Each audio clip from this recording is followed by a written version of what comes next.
Tuesday.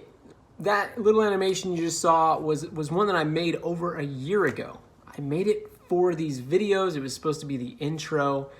Some of you have even asked, like, why don't I actually create an intro for these videos? And the truth is that I've created multiple ones, but I never quite like them enough to use them. I even worked with my friend Corey Williams, who did sound design on that. He absolutely crushed it. I feel bad that I haven't used it, but there was just something keeping me from loving it. And that's like 99% of the things I create. I hardly ever am satisfied or share them. That's a problem. But the cool thing about that animation is it was my first time ever doing fake 3D, which basically means that those little shapes floating around me, they weren't actual 3D elements. They're like I'm building them on an isometric grid, so they're just fake. And then I just keyframe all the movements between. It's pretty intricate. It was so much fun to learn. I kind of regret never using that intro. Well, the reason that I am sharing it with you today is because I want to talk about the programs that we use as creatives, like which ones to focus on.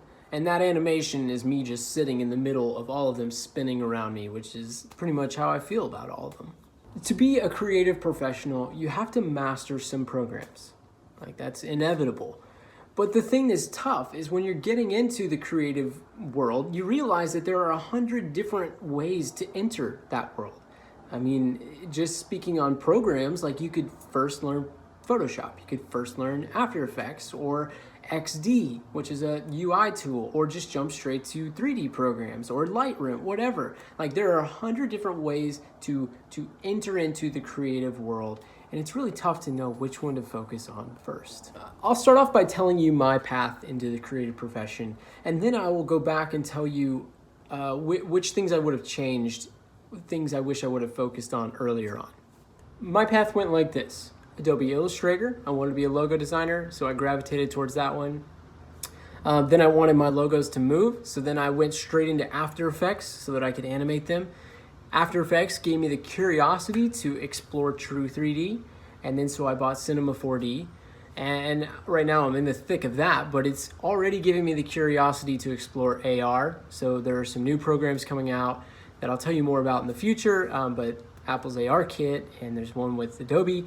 So that's been my path. Those 4 tools have been like my primary foundation. I wish, however, that I would have added Photoshop into the mix earlier on. I had this idea, this thought that if I just kept going to the more advanced tools, that I could leave Photoshop in the dust and I wouldn't truly need to understand it. But that is totally the opposite of the case. The more I get into Cinema 4D, the more I learn about compositing, which basically means that your final render in Cinema 4D, you take that and you put it into Photoshop as multiple layers. There's these things called alpha channels and masks, and you composite your ideal, your final polished image in Photoshop. And there are other ways, like After Effects. You need to add textural brush strokes to the things that you're animating.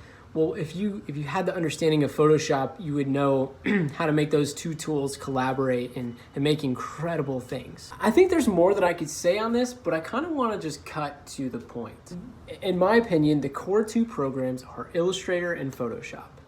I think you need to learn them one after the other.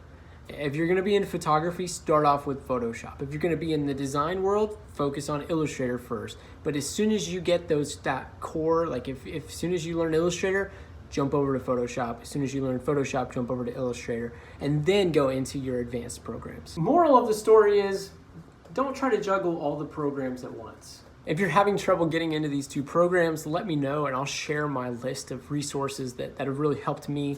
I can at least do that for Illustrator. I might ask for some advice from my friends who are experts in Photoshop, see what their list of resources is, in case that's the one you're focusing on first. Side note, only 314 more days until the 2020 Olympics. So pumped. I hope you have an amazing week. I will see you next Tuesday.